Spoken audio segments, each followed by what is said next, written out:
رمضان المبارک ایک عظیم رحمتوں اور برکتوں کا مہینہ ہے جس میں اللہ تعالیٰ اپنے بندے پر بے شمار انعامات نازل فرماتا ہے۔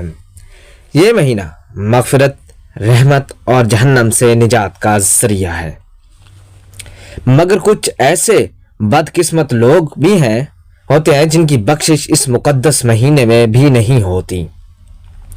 ان لوگوں کی مخصوص صفات اور اعمال کی بنا پر اللہ تعالیٰ کی رحمت ان سے دور رہتی ہے۔ یہ مضمون ان افراد کے بارے میں ہے جن کی بخشش رمضان میں بھی نہیں ہوتی، اور اس کے وجوہات کیا ہیں؟ نمبر 1، والدین کا نافرمان۔ والدین کے ساتھ بدسلوکی کرنا اور ان کی نافرمانی کرنا اسلام میں سخت گناہ ہے۔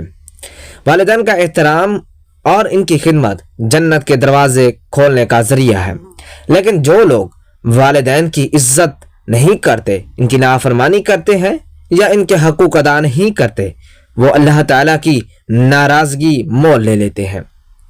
حدیث مبارکہ میں آیا ہے کہ وہ شخص ہلاک ہو جائے جس نے اپنے والدین کو اور پھر بھی جنت میں داخل نہ ہو سکے گا۔ یہاں ہلاک ہونے کا مطلب صرف دنیاوی نقصان نہیں بلکہ آخرت میں بھی سخت عذاب ہے۔ رمضان میں بھی اگر کوئی شخص والدین کے ساتھ بدتمیزی کرتا ہے تو اس کی بخشش نہیں ہوتی۔ نمبر 2، قطع رحمی۔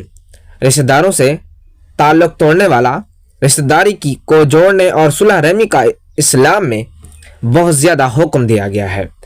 جو لوگ اپنے رشتہ داروں سے بلا وجہ تعلق توڑ لیتے ہیں، ان سے بدسلوکی کرتے ہیں، ان پر ظلم کرتے ہیں یا ان کے ساتھ قطع تعلق کرتے ہیں، اللہ تعالیٰ ان سے ناراض ہو جاتا ہے۔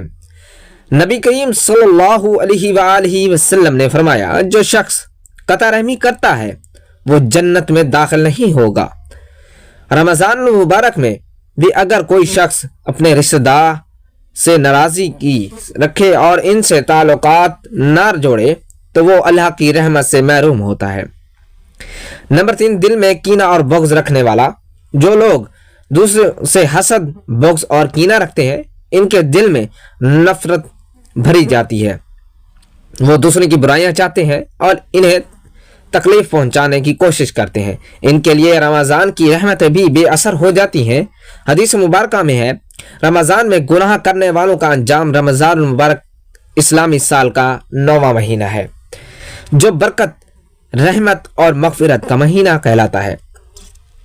یہ وہ مقدس مہینہ ہے جس میں اللہ تعالیٰ نے قرآن مجید نازل فرمایا اور مسلمانوں کو روزہ رکھنے کا حکم دیا۔ اس ماہ میں اللہ تعالیٰ کی رحمتوں کے دروازے کھول دیے جاتے ہیں، شیاطین قید کر دیے جاتے ہیں اور نیک اعمال کا اجر کئی گنا بڑھ جاتا ہے۔ لیکن بدقسمتی سے کچھ لوگ اس مقدس مہینے میں بھی گناہوں سے باز نہیں آتے اور برائیوں میں مشغول رہتے ہیں۔ یہ مضمون رمضان میں گناہ کرنے والوں کے انجام پر روشنی ڈالے گا، جن میں دنیاوی نقصانات، آخرت کی سزائیں، روحانی و جسمانی خسارہ اور اللہ کی ناراضگی شامل ہے۔ رمضان کی فضیلت اور اہمیت۔ رمضان کا مہینہ اللہ کی طرف سے ایک نعمت ہے جس میں رحمت و مغفرت اور جہنم سے نجات کے موقع دیے جاتے ہیں۔ حدیث مبارکہ میں آتا ہے کہ جب رمضان آتا ہے تو جنت کے دروازے کھول دیے جاتے ہیں، جہنم کے دروازے بند کر دیے جاتے ہیں اور شیاطین کو جکڑ دیا جاتا ہے۔ یہ وہ مہینہ ہے جس میں ایک نفل کا ثواب فرض کے برابر اور ایک فرض کا ثواب 70 گنا بڑھ جاتا ہے۔ اس مہینے میں شب قدر بھی آتا ہی ہے جو 1000 مہینوں سے بہتر رات ہے۔ ایسے برکت وقت میں بھی گناہ کرنا اور در حقیقت اللہ کی نافرمانی اور اس کی رحمت سے دوری کے مترادف ہے۔ رمضان میں گناہ کرنے والے کا انجام۔ نمبر 1، اللہ تعالیٰ کی ناراضگی۔ رمضان میں گناہ کرنے اللہ تعالیٰ کی ناراضگی کو دعوت دینا ہے۔ یہ وہ مہینہ ہے جس میں اللہ تعالیٰ اپنے بندے کو زیادہ سے زیادہ صاف کرنے کے لیے تیار ہوتا ہے، لیکن اگر کوئی شخص اس میں بھی اپنی برائیوں سے باز نہیں آتا تو وہ اللہ تعالیٰ کے غضب کو اپنے اوپر مسلط کر لیتا ہے۔ قرآن میں اللہ تعالیٰ فرماتے ہیں، اور جو شخص میری یاد سے روح گردانی کرتا ہے اس کے لیے تنگ زندگی ہو گئی اور ہم اسے قیامت کے دن اندھا اٹھائیں گے۔ القرآن۔ رمضان میں گناہ کرنے والوں پر دراصل اللہ کی دی ہوئی یہ برکتوں کو نظر انداز کر کے اپنی آخرت کو برباد کر رہے ہوتے ہیں۔ نمبر 2، روزے کی قبولیت کا خطرہ۔ روزہ ایک عظیم عبادت ہے، لیکن اگر کوئی شخص رمضان میں گناہ میں مشغول ہوتا رہتا ہے تو اس کے روزے قبول ہونے کے امکانات کم ہو جاتے ہیں۔ حدیث میں آتا ہے بہت سے روزے دار ایسے ہیں جنہیں ان کے روزے سے بھوک اور پیاس کے سوا کچھ نہیں ملتا۔ یہ حدیث ان لوگوں کے لیے وارننگ ہے جو ظاہری طور پر روزہ رکھتے ہیں لیکن جھوٹ، غیبت، دھوکہ دہی، بد نظری، فحاشی، سود خوری اور دیگر گناہوں میں ملوث رہتے ہیں۔ نمبر 3، روحانی نقصان۔ رمضان میں گناہ کرنا انسان کی روحانی زندگی کو تباہ کر دیتا ہے۔ یہ مہینہ تقویٰ اور پرہیزگاری کا درس دیتا ہے، لیکن اگر کوئی شخص اس مقدس مہینے میں بھی اپنی خواہشات کی پیچھے لگا رہے تو اس کا دل سخت ہو جاتا ہے اور وہ اللہ کے قریب ہونے کے بجائے وہ دور ہو جاتا ہے۔ اللہ تعالیٰ فرماتے ہیں نہیں بلکہ ان کے دلوں پر ان کے اعمال کی سیاہی چڑھ گئی ہے۔ القرآن۔ گناہ کرنے والا شخص نیکیوں کی طرف رغبت کھو دیتا ہے، عبادت میں دل نہیں لگتا اور رفتہ رفتہ وہ دل کے ذکر سے محروم ہو جاتا ہے۔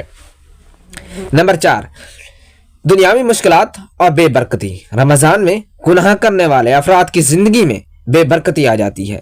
وہ جتنا بھی کما لے انہیں سکون نہیں ملتا، ان کے کاموں میں رکاوٹیں آتی ہیں، رزق میں تنگی ہوتی ہے اور مسائل ان کے تعاقب میں رہتے ہیں۔ حدیث میں آتا ہے کہ بندہ گناہ کرتا ہے تو اس کے رزق سے برکت اٹھا لی جاتی ہے۔ ابن ماجہ۔ رمضان میں اللہ تعالیٰ اپنے بندوں پر خاص کرم فرماتے ہیں، لیکن جو لوگ گناہوں میں مشغول ہوتے ہیں اور وہ اس کی نعمت سے محروم ہو جاتے ہیں۔ نمبر 5، قبر کی سختیاں اور عذاب۔ جو شخص رمضان میں بھی گناہ سے باز نہیں آتا وہ اپنی قبر کو عذاب کا گڑھا بنا لیتا ہے۔ قبر میں سب سے پہلے اعمال کا حساب ہوتا ہے اور جو لوگ گناہوں میں مشغول رہتے ہیں ان کے لیے قبر تنگ ہو جاتی ہے اور وہ عذاب قبر میں مبتلا ہو جاتا ہے۔ حدیث میں ہے قبر یا تو جنت کے باغوں میں سے ایک باغ ہوتی ہے یا جہنم کے گڑھوں میں سے ایک گڑھا۔ ترمذی۔ ابن ماجہ۔ 6۔ نمبر 6، قیامت کے دن رسوائی۔ رمضان میں گناہ کرنے والے کے لیے قیامت کے دن بڑی رسوائی ہوگی۔ جو لوگ اس رمضان مہینے میں بھی اس اپنی برائیوں سے توبہ نہیں کرتے وہ میدان محشر میں شرمندہ ہوں گے۔ اللہ تعالیٰ فرماتے ہیں جس نے ذرا برابر نیکی کی ہوگی وہ دیکھ لے گا اور جس نے ذرا برابر کو برائی کی ہوگی وہ بھی دیکھ لے گا۔ القرآن۔ نمبر 7، جہنم کا عذاب۔ رمضان میں گناہ کرنے والے افراد اگر توبہ نہ کریں تو وہ جہنم کے مستحق بن جاتے ہیں۔ جہنم وہ جگہ ہے جہاں کا عذاب ناقابل برداشت ہے۔ حدیث میں جو شخص رمضان پائے اور اپنی بخشش نہ کروا سکے وہ ہلاک ہو گیا۔ مسند احمد ترمذی۔ رمضان میں زیادہ گناہ کیے جانے والے اعمال۔ رمضان میں زیادہ کیے جانے والے گناہوں میں شامل ہیں۔ نمبر 1، نماز چھوڑنا۔ جو شخص رمضان میں بھی نماز نہیں پڑھتا وہ اللہ کی رحمت سے محروم رہتا ہے۔ نمبر 2، جھوٹ اور غیبت۔ رمضان میں بھی زبان کی حفاظت نہ کرنا روزے کو برباد کر دیتا ہے۔ نمبر 3، فحش فلموں اور غیر اخلاقی مواد دیکھنا۔ رمضان میں بھی نظر کی حفاظت نہ کرنا روح کو بیمار کر دیتا ہے۔ نمبر 4، سود خوری اور دھوکہ دہی۔ روزے کی حالت میں بھی حرام کام کرنا اللہ کے غضب کو دعوت دیتا ہے۔ نمبر 5، فضول وقت ضائع کرنا۔ رمضان کو عبادت کی بجائے کھیل تفریح اور سوشل میڈیا میں گزارنا ایک بہت بڑی محرومی ہے۔ رمضان میں گناہوں سے بچنے کا طریقہ سچی توبہ کریں اور آئندہ گناہ نہ کرنے کا عہد کریں۔ نماز کی پابندی کریں اور قرآن کی تلاوت کریں۔ اچھے دوست بنائیں جو دین کی طرف رغبت کریں۔ روزے کا اصل مقصد سمجھیں اور اپنی نیت کو خالص کریں۔ اللہ تعالیٰ سے مدد مانگے کہ وہ ہمیں گناہوں سے محفوظ رکھے۔ آمین۔